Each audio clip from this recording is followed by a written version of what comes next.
He doesn't take your dates, plans, or schedules seriously. He does not share intimate details about himself to you. He gives a lot of excuses. He is sweet to you only when he wants something. You notice him flirting with other women in front of you. He pays little or no attention to your opinions. He doesn't want to talk about your future together.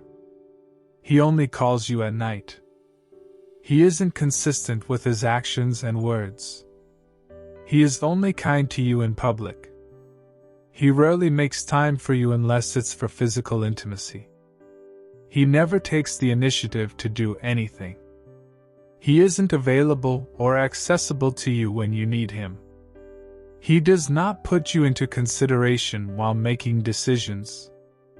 His body language is different when you're together in public. Your family and friends don't like him.